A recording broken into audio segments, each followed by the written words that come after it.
¿Listos? Lo veo bien silencio. Bueno, acuérdense que la semana que pasó, el jueves pasado, no tuvimos el estudio, pero vamos a seguir adelante con la serie. Acuérdense cuál estamos viendo con ustedes, jóvenes. Aprendiendo a ser como Dios. Uno de los temas que vimos hace 2 jueves ya se llamó la inmutabilidad de Dios. ¿Recuerdan un poco de eso? Esa parte o ese atributo de Dios es muy importante que se lo hayan dejado grabado en su mente, en su corazón. ¿Por qué? Porque eso es lo que lo hace ser Él estable, nunca cambia. ¿Se acuerdan? Él no tiene sombra de variación, Él no deja de amar hoy y ama mañana. Acuérdense todo lo que vimos de esa palabra inmutabilidad.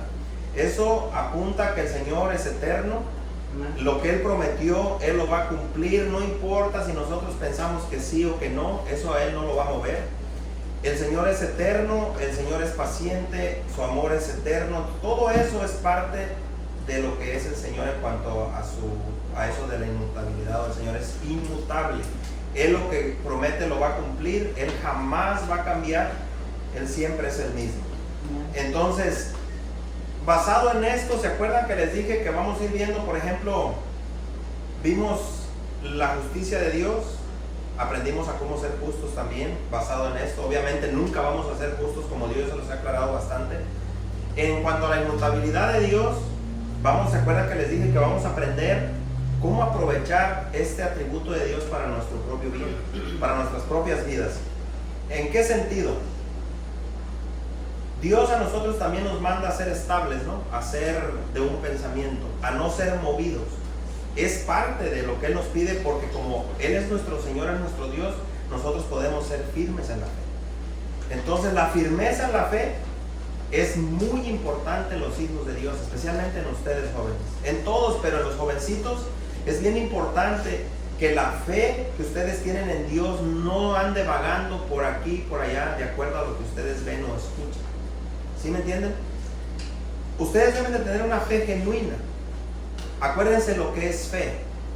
Fe, cuando uno habla de fe, muchas personas en cuanto a la fe piensan que la fe es tener poderes sobrenaturales, o que porque yo tengo fe yo puedo hacer grandes cosas, malinterpretando ciertos versículos de la Escritura. Uno de ellos, por ejemplo, que está muy mal usado, es aquel versículo donde el Señor habla sobre la fe. Dice: si tuvieres fe como un granito de mostaza, tú le dirías a esa montaña, ¿qué le dirías? Muévete. Dice, y esa montaña se va a mover. Entonces hay muchos, incluso eruditos, predicadores de la Biblia, pastores, que creen y se aferran a esto, que es literal. O sea que es algo físico, que yo puedo decirle ahorita, por ejemplo, una montaña que se quite de ahí, se desarraigue y se mueva ese cerro y se ponga allá. Y así lo toman. Sin embargo, examinando bien a profundidad de lo que está hablando es de los problemas de la vida, de las situaciones que nos vendrán, de que nuestra fe debe de estar fundada en Jesucristo, quien es la roca de nuestra fe. Una roca que no se mueve, que venga lo que venga, la roca permanece fiel, firme. Eso es parte de su inmutabilidad. Él no cambia. Entonces, el hecho de que a nosotros nos pasen cosas feas, nos pasen cosas difíciles en la vida, eso no cambia las promesas de Dios. Dios sigue siendo el mismo. Y eso es lo que yo quiero que ustedes entiendan, jóvenes. Incluso aunque en el futuro ustedes reciban una noticia devastadora de lo peor, imagínense lo peor que les pudieran decir, aún así la promesa de Dios permanece fiel. Entonces la Biblia dice que nosotros por fe andamos, no andamos por vista o por lo que vemos. Que porque tengo un buen trabajo, yo tengo fe en que mañana voy a tener para comer, porque tengo trabajo. Pero ¿qué si no tengo? ¿Sí entienden? Eso es parte de la verdadera fe. Es decir, ahorita yo puedo decir: gracias, Señor, por mi salud, yo sé que eres bueno, sé que eres maravilloso, muchísimas gracias, Señor, porque mantienes mi cuerpo sano. Y es bueno, pero ¿qué tal que mañana ya no está sano? ¿Qué va a pasar ahí? ¿Qué es lo que nos va a mantener? La fe. ¿La fe en qué? No la fe tanto en que Dios me va a sanar, no tanto en eso, porque ¿qué tal que no me sana? No, la fe me va a sostener aunque este cuerpo se muera, aunque este cuerpo fallezca, aunque se pudra en la tumba, Dios ha prometido que de eso corruptible que se metió en la tumba, de ese cuerpo enfermo, de lo peor que haya muerto, de allí Dios hará salir algo nuevo, como la semillita cuando se entierra. Y eso es lo que vamos a ver hoy. Como cuando tú entierras una semillita de trigo. Lo vamos a ver ahorita, les voy a decir ahí, vaya buscando primera carta a los Corintios 15, porque eso es bien importante. Entonces el tema de hoy, fíjense, se va a llamar aprendiendo a ser estables o firmes con la inmutabilidad de Dios. Va pegadito. ¿Por qué? Porque esto es súper importante, jóvenes. Es muy importante. No nomás jóvenes, adultos también, porque también hay adultos. Esto es algo importante. 15, 51 al 58. Ahorita vamos a leer el contexto, no crean que nomás va a ser esa parte. Pero quiero leer a partir del 51 al 58 ahí en la Biblia Reina Valera, la 1960. Fíjense cómo dice. ¿Por qué Pablo les dice esto a los corintios en lo que vamos a leer? Porque hay un contexto atrás de algo que se estaba metiendo en la iglesia. Gente que tenía malas conversaciones que estaban echando a perder la fe de otros. ¿Por qué vamos a aprender en la inmutabilidad de Dios? Porque acuérdense que la inmutabilidad de Dios es lo que hace que cumpla sus promesas. Porque Él no cambia. Entonces dice así. He aquí, cuando dice he aquí, es una afirmación. Y dice Pablo, os digo un misterio. ¿De qué estaba hablando Pablo? Ahorita lo vamos a ver arriba. Él estaba hablando de la ¿cómo les diré? No de muerte, pero de los cristianos que dormirán y de los que no dormirán en el Señor. Ahorita les voy a explicar esa palabra. Entonces, he aquí os digo un misterio. No todos dormiremos, pero todos seremos transformados. Ahora, aquí ya entra la inmutabilidad de Dios en cuanto a sus promesas. Pablo, inspirado por el Espíritu Santo, dice: he aquí os digo un misterio. Si el Espíritu Santo no le hubiera inspirado esto a Pablo, seguiríamos pensando en lo que vamos a leer ahorita arriba. ¿Cómo vamos a resucitar? ¿Cómo es que vamos a salir? ¿Cómo iremos a hacer cuando resucitemos? El Espíritu Santo no dejó nada a la imaginación en cuanto a estas cosas. Entonces dice, no todos vamos a dormir. Ahora les voy a hacer una pregunta para los dormilones. ¿Durmieron hoy? Y bastante, ¿verdad? ¿Por qué creen aquí que dice no todos dormiremos? A ver, si algunos ya dormimos, anoche ya estamos reprobados porque ya nos dormimos. ¿A qué creen que se refiere no todos dormiremos? A morir. Pero esa palabra es bien importante porque puso dormir. En lugar de, pudo haber puesto, mira, una de sus traducciones de esa palabra, fíjense, de una vez se les voy a dar. Dormir viene del griego koimesis, con K de kilo, koimesis. Y saben que esa palabra se puede traducir como fallecer también como muerte. Fallecer, muerte, pero viene una bien interesante entre estas dos, son dos bien importantes. Una es dormir y la otra es reposar. Y esa está buenísima porque entonces diríamos, bueno, pero Dios no quiere que reposemos o qué. Ahí está hablando del reposo de la muerte. Realmente cuando perdemos la respiración, vamos a decir, tienes un cáncer muy agresivo, un cáncer que te causa mucho dolor, que tus tumores todos los días te quejas, te tienen que estar poniendo drogas muy fuertes para el dolor. No sé si han escuchado a personas que cuando muere alguien así, lo primero que dicen, se fue a descansar. Gracias a Dios que partió, terminó su dolor, y si fue en el Señor, si durmió en el Señor, aleluya, gloria a Dios. Si durmió en el Señor, bendito sea el Señor, porque se cumple lo que dice, se fue a reposar. Gracias a Dios. Pero si esa persona murió sin el Señor, sin la resurrección de Cristo, no se fue a reposar. No, se fue al tormento. Y todavía de ese tormento va a resucitar después, no con un cuerpo nuevo, con el cuerpo con el que se fue. Porque ellos no van a ser glorificados. ¿Y qué va a pasar? Va a resucitar y va a ir a un sufrimiento peor que de la enfermedad que no. Porque ese sufrimiento fue pasajero, hasta que esa enfermedad le cortó la vida. Pero cuando resucite y sea echado completamente cuerpo, alma, espíritu al lago de fuego, ese tormento y esa enfermedad va a ser por los siglos de los siglos de los siglos. Y no hay morfina, no hay medicina, no hay droga que te quite eso. Por eso es que este capítulo es muy precioso para nosotros, así que no se espanten, no somos así, porque eso es para el que no es de Dios. Si no eres de Dios, entonces sí preocúpate. Dice así, entonces lo que está diciendo Pablo, dice, les voy a mostrar un misterio, hermanos. No todos vamos a dormir, pero sí toda la iglesia, sí o sí, los que están en la tumba y los que están vivos para el tiempo que el Señor venga, seremos transformados. No crean que nos vamos a ir así como estamos, con este cuerpo y con no, transformados. En un momento, en un abrir y cerrar de ojos, miren, parpadean. ¿Cuántos de ustedes no parpadean? Uno ni cuenta se da cuando ya parpadeó. Bueno, Pablo, inspirado por el Espíritu Santo, dice, así de rápido como parpadeas, así va a ser transformado tu cuerpo. Sin darte cuenta, el Señor lo transformará en algo incorruptible, algo nuevo. Ese es el poder de nuestro Señor. Por ahí viene un tema que se va a llamar, fíjense, la omnisciencia de Dios, y viene otro que se llama, aquí mismo aprendiendo sobre la soberanía de Dios. Ese va a estar muy bueno, porque vamos a aprender sobre la soberanía de Dios también. Entonces, en un momento, en un abrir y cerrar de ojos, a la final trompeta, porque se tocará la trompeta. Y escuchen bien, jóvenes, para que se acuerden. ¿Quiénes son los primeros que van a resucitar? ¿Los pastores? ¿Los cantantes? ¿Los maestros? ¿Los evangelistas? ¿Los profetas? ¿Pedro?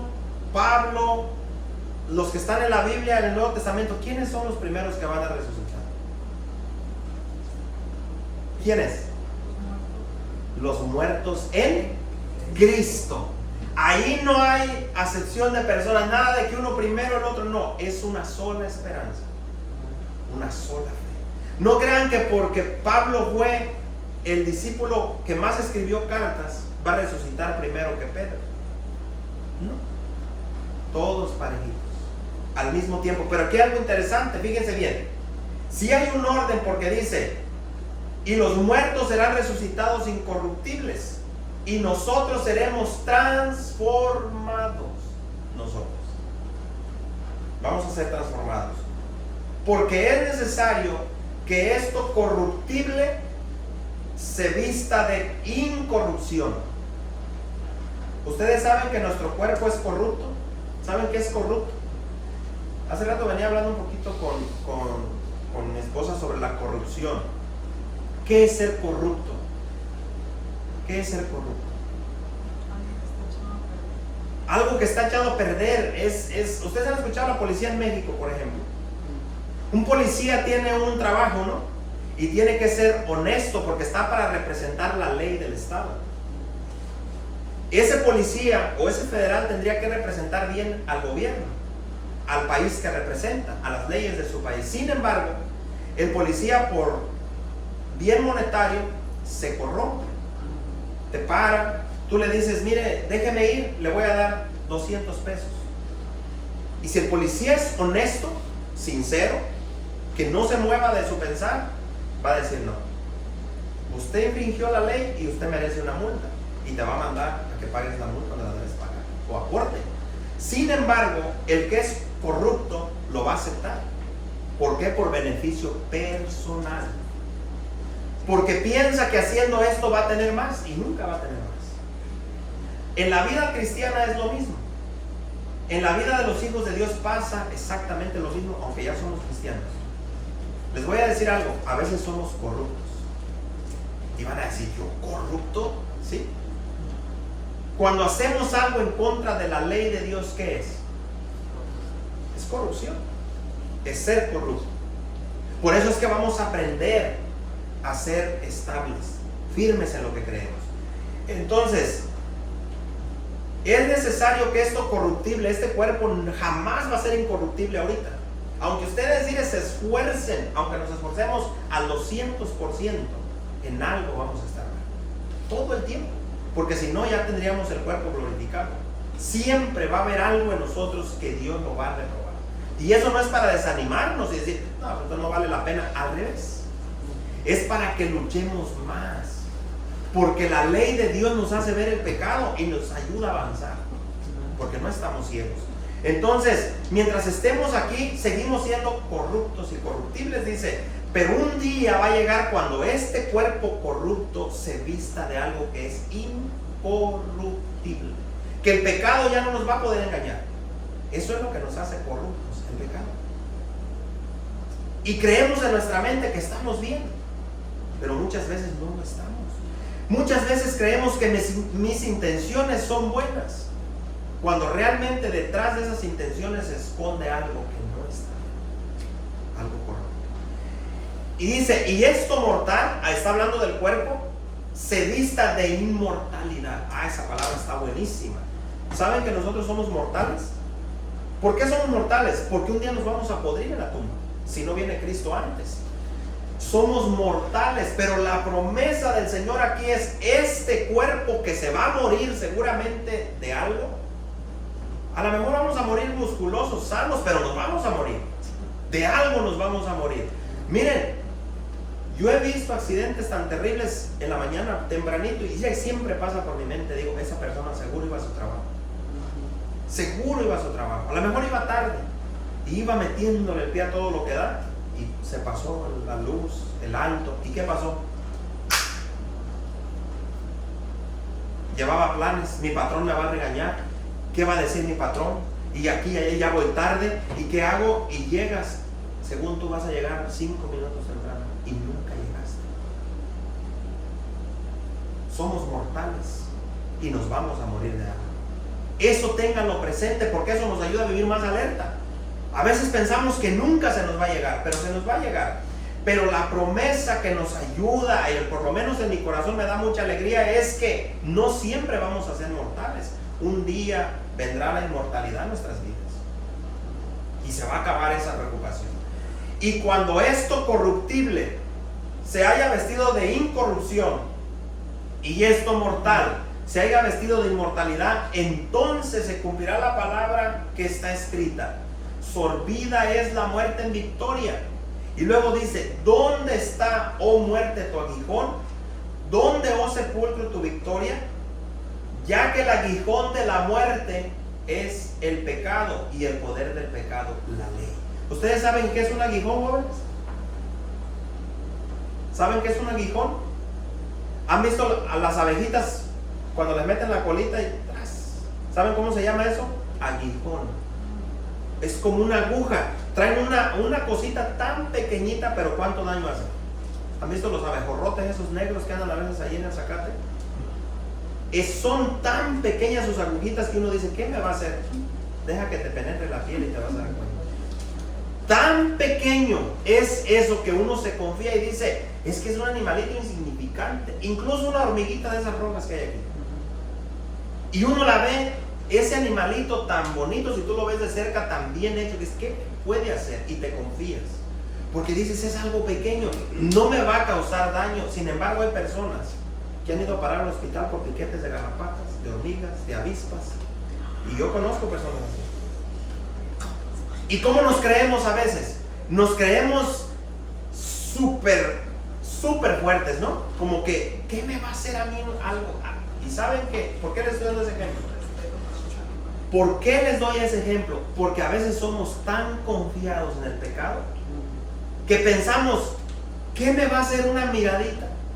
¿Qué me va a hacer una palabrilla mala que salga de mi boca? ¿Qué daño me puede hacer que yo haga cosillas que son insignificantes según yo? Pero la Biblia dice que el aguijón que la muerte usa para estarnos haciendo daño es el pecado. Y eso nos damos cuenta que seguimos siendo mortales, porque seguimos dejando que ese aguijón del pecado nos siga haciendo daño. Y nos confiamos y pensamos que nada nos va a pasar. Y nos puede pasar muchísimo más de lo que creemos. Entonces acuérdense, ¿cuál es el aguijón de la muerte? El pecado. Por eso vamos a morir. Porque un día se pecó, un día entró la muerte y caímos. Y el poder del pecado es la ley. ¿Qué es la ley? La palabra de Dios.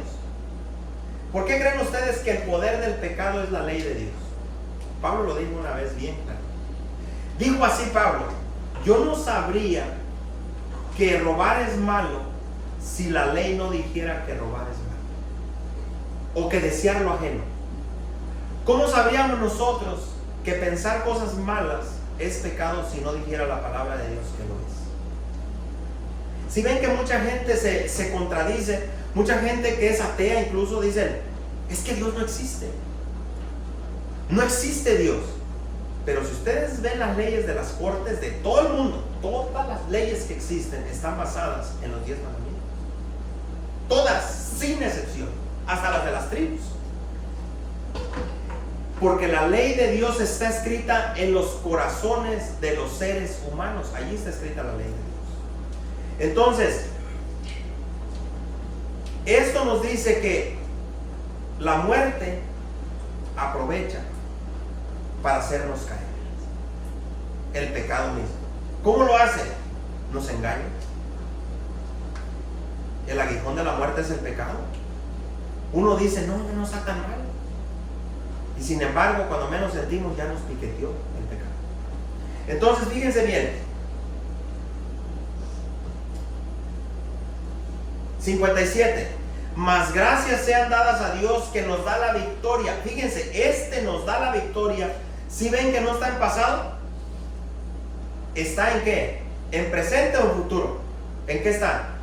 En presente. Dice, mas gracias sean dadas a Dios que nos da la victoria. Eso es todos los días, por medio de nuestro Señor Jesucristo. Así que, hermanos míos amados, estad firmes. Y de aquí sale el tema. Estad firmes y constantes, creciendo en la obra del Señor, siempre sabiendo que vuestro trabajo en el Señor no es en vano. ¿Alguna vez se han sentido cansados de pelear contra el pecado? Yo sé. Y les voy a decir cuándo es cuando uno más se cansa. Cuando somos nosotros mismos los que nos estamos lastimando y provocando el pecado. ¿Cómo es de cansado? ¿Nunca les ha pasado cuando tienen una batalla en la mente? La batalla por la mente y el pecado es tan cruel, a veces tan dura, tan encarnizada, que es más cansado que andar trabajando en el sol. Porque es todo el día pensar lo mismo, todo el día, hasta que te empieza a doler esta parte de aquí, o esta parte de aquí. Y comienzas a sentirte tan mal que se te van las fuerzas. Esa es la lucha más grande. La lucha espiritual es la más dura. Pero aquí dice que demos gracias a Dios que nos da la victoria. Entonces, ¿por qué a veces no estamos firmes en eso y sentimos que estamos en derrota?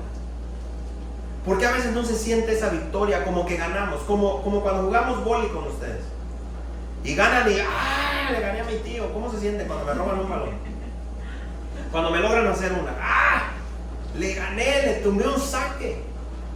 Se siente uno bien, ¿no? La victoria, y más si ganó el partido, y ya le ganamos a los buenos. Se siente bonito. Es lo mismo en el Señor. Cuando estamos luchando con algo que sentimos que no era, de repente te mandan un texto, un versículo, algo pasó, alguien te dijo algo, y se te abre la mente de repente. Dios te puso a alguien que te dio una palabrita que pareció insignificante, pero Dios la usó para darte la victoria. Y te quedas, y yo ya sabía eso. Pero ¿qué hace falta? Que el Señor te lo recuerde. Porque así somos los humanos. Y esa es nuestra victoria. Eso es lo que necesitamos los hijos de Dios. Necesitamos ayuda. Y la ayuda viene de los que estamos aquí. Dios nos usa para eso, para levantar al caído, al que no puede, para darle palabras de aliento y de ánimo y decirle, hermano, joven, muchacho, acuérdate, la victoria está segura. La victoria es Cristo, Él ya la ganó, solo nos toca caminar. Créele al Señor, Él es inmutable y Él lo va a cumplir. Lo único que queda es no te agüites, no te dejes ir al suelo, no te achicopales hasta el punto de ya no puedo. Ya, no. Todos hemos pasado por momentos así, de desánimo, donde no hay a nuestra puerta, donde es una y otra, y dice uno, valdrá la pena. ¿Y qué acabamos de leer? Sabiendo que vuestro trabajo en el Señor, ¿qué? No es en vano. Y allí, amén. Todo lo que hacemos para el Señor, nada se quedará sin recompensa. Y prueba de ello, la recompensa más grande es la salvación de nuestras almas, la transformación. Entonces, el apóstol Pablo, jóvenes, el apóstol Pablo, inspirado por el Espíritu Santo, tuvo que escribir este capítulo a los Corintios. ¿Saben por qué? Para aclarar un asunto que les estaba haciendo dudar sobre la esperanza de la resurrección futura en Cristo, que Cristo traería o traerá para sus santos cuando Él regrese a esta tierra por su iglesia. Eso es lo que estaba pasando. Miren, vamos a leer el contexto rapidito. No me voy a tardar mucho para no hacerlo tan largo, pero vayan ahí a la primera carta a los Corintios, ahí donde estamos 15. Pero lo vamos a leer desde el principio. Me voy a ir rapidito solo para explicarles algo, porque esto es bien importante para ustedes.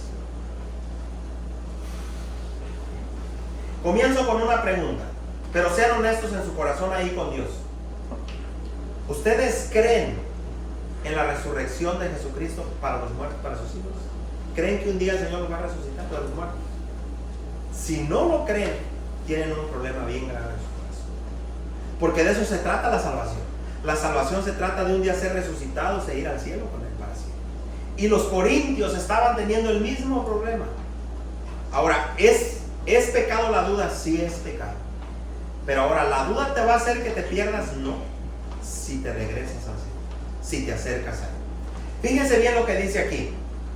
Pablo comienza con esto, dice: ahora, amados hermanos, permítanme recordarles la buena noticia que ya les prediqué. Dice así: en ese entonces la recibieron con gusto y todavía permanecen firmes en ella. Es la buena noticia que los salva. Fíjense bien, pero ¿cómo los salva? Aquí Pablo les dice algo bien importante, porque a veces, como predicaba el hermano hace poquito, se nos hace bien fácil decir yo soy salvo. Eso no es difícil decirlo, es bien fácil. Pero dice Pablo, dice, es la buena noticia que los salva si ustedes siguen creyendo en el mensaje que les prediqué, a menos que hayan creído algo que desde un principio nunca fue cierto. Aquí Pablo ya va a tocar un tema bien complicado. ¿Vale? ¿Cuál les había dicho? Sí, les dije ahí mismo, primera carta a los Corintios 15. Todo, les dije desde el 1. Están bien perdidos, pero es desde ahí. Ok, ya perdí 2 minutos ahí. Entonces dice, Pablo les está diciendo que crean. Dice, ustedes son salvos porque creyeron en esa buena noticia, pero dice, y necesitan seguir creyendo. Ahora, ¿por qué tenemos que seguir creyendo? Porque va a haber gente, va a haber personas que nos van a hacer dudar muchas veces de nuestra salvación. Va a haber personas que nos van a meter malas ideas. Y fíjense bien, lo que dice Pablo en el 3, voy en el 3, para que no se pierdan. Yo les transmití a ustedes lo más importante y lo que se me había transmitido a mí también. Escuchen bien, ¿cuál es el centro del Evangelio de Jesucristo, de su palabra? Fíjense bien cuál es. ¿Qué es lo que Pablo les transmitió y lo que se le transmitió a él también? Lo más importante, Cristo murió por nuestros pecados, tal como dicen las Escrituras. Esa parte es esencial, porque de ahí depende todo. Si tú no crees en las Escrituras, en la palabra de Dios, estás frito. Vamos al 4. Fíjense cómo Pablo les explica como si fueran niños. Dice, fue enterrado y al tercer día fue levantado de los muertos. Y eso es necesario creerlo, tal como dicen las Escrituras. ¿Quién lo miró primero? Fíjense, lo vio Pedro. Cuando resucitó lo miró Pedro, y luego lo vieron los 12. Ahora quiero aquí detenerme un poquitito. Mire, si no termino el estudio, lo seguimos para el otro, porque no quiero correr, especialmente con ustedes jóvenes. Pero aquí a mí me llama mucho la atención esto. Lo vio Pedro y luego los 12. ¿Ustedes se acuerdan cuándo fue que Pedro lo vio? ¿Cuándo fue? ¿Quiénes fueron primerito? ¿Quién fue el primero que fue a buscar la tumba? Pedro. Fueron las Marías. Luego no lo encuentran. ¿Y a quién le dijo que fueran a buscar? A los discípulos. Encontraron a Pedro. Pedro viene corriendo y Pedro ve al Señor. Ahora aquí está lo interesante. Pónganse a pensar poquito ustedes, jóvenes. ¿Qué hicieran ustedes si ustedes miraran a Jesús literalmente? ¿Qué sintieran? Que de repente el Señor se les apareciera en el cuarto y te dijera, Noé, ¿por qué dudas? ¿Por qué dudas? Yo soy Jesús. Y tú dijeras, y que el Señor te dijera, ¿por qué me buscas entre los muertos? ¿Por qué piensas que sigo en la tumba si yo te he dicho que resucité? Y se quedan. ¿Saben que esa fue la noticia del Señor? ¿Por qué buscan entre las tumbas? Dijeron los ángeles. ¿Por qué no buscan aquí al que vive? Él ya no está ahí. Él ya resucitó. Y esa es nuestra victoria. Entonces Él dice, los ángeles dicen, aquí no está ya. El Señor resucitó con un cuerpo nuevo. Y los romanos ya no lo podían lastimar. Ni los fariseos, ni nadie lo podía escupir, nadie le podía arrancar la barba, nadie le podía meter una espada, nadie se podía volver a poner con él cara a cara, porque resucitó con poder. Y esa es nuestra esperanza. Ahora, dice en el 6, más tarde lo vieron más de 500 de sus seguidores a la vez. Más de 500 hermanos miraron al Señor a la vez. La mayoría de los cuales todavía viven. Obviamente eso fue en aquel tiempo, aunque algunos han muerto. Luego lo vio Santiago y después lo vieron todos los apóstoles. Por último, dice Pablo, como si hubiera nacido en un tiempo que no me correspondía, también lo vi yo, pues soy el más insignificante de todos los apóstoles. De hecho, ni siquiera soy digno de ser llamado apóstol después de haber perseguido a la iglesia de Dios como lo hice. ¿Saben por qué ustedes? Yo creo que no lo están entendiendo ahí, porque yo estoy en la Nueva Traducción Viviente. Se me olvidó decir, ustedes están en la Reina Valera. Está un poco diferente, pero es lo mismo. Por eso es que se me pierde. Versículo 10. Sin embargo, lo que ahora soy, todo se debe a que Dios derramó su favor especial sobre mí, y no sin resultado, pues he trabajado mucho más que cualquiera de los otros apóstoles. Pero no fui yo. Aquí en la Reina Valera, cuando ustedes leen esa parte, se entiende como que Pablo está como orgulloso ahí, pero él reacciona rápido y él dice, pero no fui yo, es el Señor. Entonces dice, pero no fui yo, sino que Dios quien obra a través de mí, fue Él por su gracia. Así que no importa si predico yo o predican ellos, porque todos predicamos el mismo mensaje que ustedes han creído. Ahora, vamos aquí al 12, aquí comienza lo bueno. Pero díganme lo siguiente, le dice Pablo a los Corintios, dado que nosotros predicamos que Cristo se levantó de los muertos, y aquí hace una pregunta, ¿por qué algunos de ustedes dicen que no habrá resurrección de los muertos? Miren, aquí ya la cosa se pone un poco difícil para los corintios. Ellos estaban teniendo un problema. Alguien les estaba haciendo dudar de la resurrección de Cristo. Porque uno a veces dice, no, nomás de los muertos. No, estaban negando la resurrección de Cristo. Ahorita van a ver cómo dice Pablo aquí. Dice, pues si no hay resurrección de los muertos, y vean lo que dice, entonces Cristo tampoco ha resucitado. Cristo tampoco resucitó. Así que miren, jóvenes, cuando ustedes dudan de la resurrección de los muertos, están dudando de Cristo también, que Cristo nunca se levantó de la tumba, porque Él es el primero en resucitar.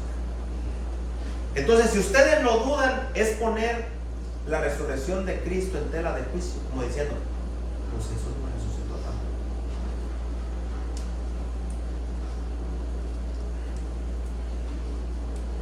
El 14. Y si Cristo no ha resucitado, entonces toda nuestra predicación, incluyendo esta que estoy dando ahorita, es inútil. En la Reina Valera dice, es vana. Es decir, ¿qué quiere decir vano? No sirve. Si de verdad Cristo no resucitó. Y la fe de ustedes también es inútil o no sirve. Y nosotros los apóstoles estaríamos todos mintiendo acerca de Dios, porque hemos dicho que Dios levantó a Cristo de la tumba. Ahora vean lo que sigue. Así que no puede ser cierto. Así que eso no puede ser cierto si no hay resurrección de los muertos. Y si no hay resurrección de los muertos, entonces Cristo no ha resucitado. Y si Cristo no ha resucitado, entonces la fe de ustedes es inútil y todavía son culpables de sus pecados. Eso está buenísimo, porque entonces nunca se nos ha perdonado el pecado. Por eso el tema de hoy se llama aprendiendo a ser firmes, estables. 18, ¿es el 18 o en cuál voy? Sí, 18. En ese caso, todos los que murieron creyendo en Cristo están perdidos. Todos, incluyendo los discípulos. Y si nuestra esperanza en Cristo es solo para esta vida, somos los más dignos de lástima de todo el mundo. Imagínense que nosotros la fe que tenemos nomás es para esta vida. Y dice el 20, aquí viene algo bien precioso que Pablo, inspirado por el Espíritu Santo, dice: lo cierto es que Cristo sí resucitó de los muertos. Él es el primer fruto de una gran cosecha. En la Reina Valera dice: Él es las primicias de la resurrección. Él es el primero de todos los que murieron. Así que, ya ven, tal como la muerte entró en el mundo por medio de un hombre. ¿Por medio de quién entró la muerte? Por medio de Adán. Por medio de él entró la muerte cuando pecó. Ahora la resurrección de los muertos ha comenzado por medio de otro hombre. ¿Quién es ese otro hombre? Cristo. Así como todos mueren, porque todos pertenecemos a Adán, está hablando la herencia humana que nos pasó el pecado, todos los que pertenecen a Cristo recibirán la vida nueva, la vida eterna. Por esta resurrección, pero esta resurrección tiene un orden, es decir, no va a ser como nosotros pensemos. Cristo fue resucitado como el primero de la cosecha, como las primicias. Luego todos los que pertenecemos a Cristo serán resucitados. ¿Cuándo? ¿Cuándo vamos a ser resucitados, jóvenes? Cuando Él vuelva, cuando Él regrese a esta tierra, no antes. Después de eso vendrá el fin, cuando Él entregará el reino a Dios, el Padre, luego de destruir a todo gobernante y poder y toda autoridad, es decir, a los demonios, a los espíritus inmundos, a Satanás mismo. Pues Cristo tiene que reinar hasta que humille a todos sus enemigos debajo de sus pies. Y el último enemigo que será destruido, ¿qué enemigo creen que es? Muchos dicen Satanás. No, Satanás ya fue vencido en la cruz. ¿Cuál es el último enemigo a ser vencido? La muerte. Y no crean que la muerte es esa que sale con una guadaña así, con una hoz ahí, ¿no? O ese mono que tienen por ahí pintado, no. La muerte es el mismo pecado.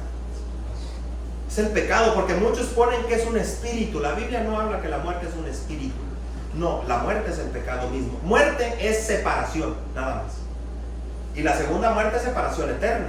Eso para que les quede claro. Cuando piensen en la muerte, la muerte va a venir con su guadaña y me va a llevar. No, eso es puramente humana, imaginaciones, supersticiones. La muerte es el pecado mismo.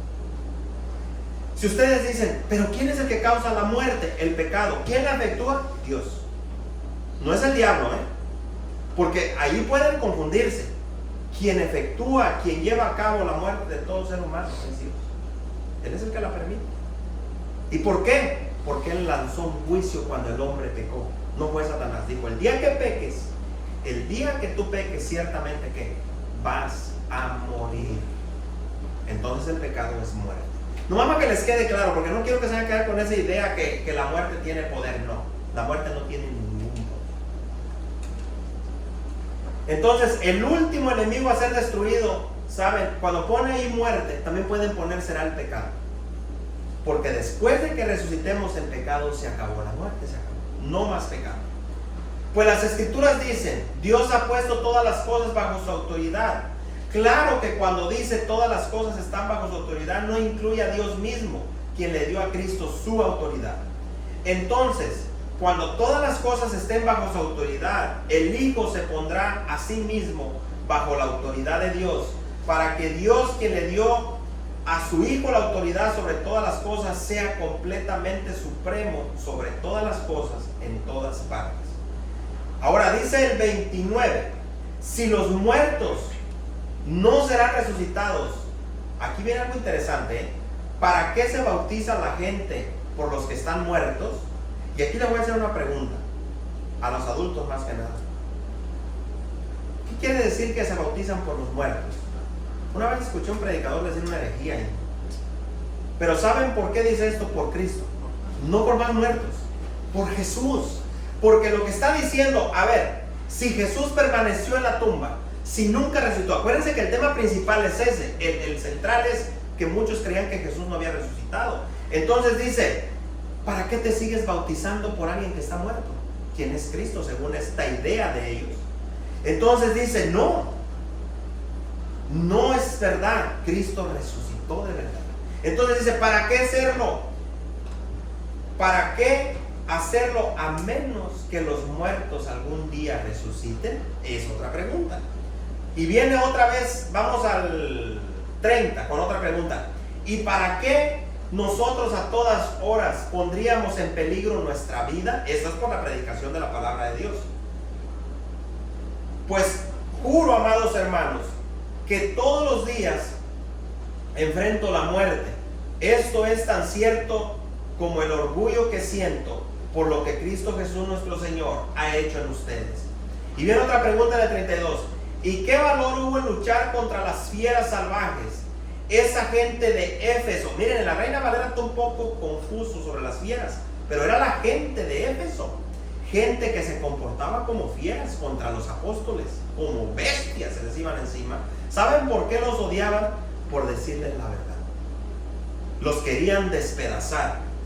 Entonces, si no habrá resurrección de los muertos, es decir, ¿para qué aguantamos tanto maltrato? ¿No les ha pasado a ustedes por la mente? Miren, a mí a veces el enemigo me ha atacado así. A veces uno dice, ¿valdrá la pena? ¿Quién realmente está entendiendo el mensaje? ¿Para qué aguantar tanto? Y Dios le hace recordar a uno que lo hacemos por Él y para Él. Y que lo que no vemos nosotros ahorita, en el futuro se verá. Y lo vamos a ver ahorita en eso la semilla. Casi vamos a cerrar, no lo vamos a acabar. Y si no hay resurrección, dice Pablo, vean lo que dice ahí. Aquí viene algo interesante. Esto es como vive el mundano. Miren, y si no hay resurrección, dice Pablo aquí, un dicho que todavía está en el mundo: comamos y bebamos, que mañana moriremos. ¿Saben que eso todavía se dice allá afuera? Pero lo dicen de otra manera, dicen, el cuerpo es uno, la vida es una. Y dicen, gocémosla, vivámosla. ¿Quieres bailar? Vete a bailar. ¿Quieres alcohol? Métele alcohol. ¿Quieres droga? Métele droga. ¿Quieres sexo? Dale sexo. Métele felicidad, busca el dinero. Dicen, amor, paz, felicidad, dinero. ¿Por qué? Dicen, la vida es una, mañana te mueres, disfruta tu cuerpo, te dicen. ¿Saben de dónde viene eso? De Satanás mismo, para usar el aguijón. ¿Cuál aguijón? El pecado contra la gente. Y la gente se lo traga, la gente sin Dios.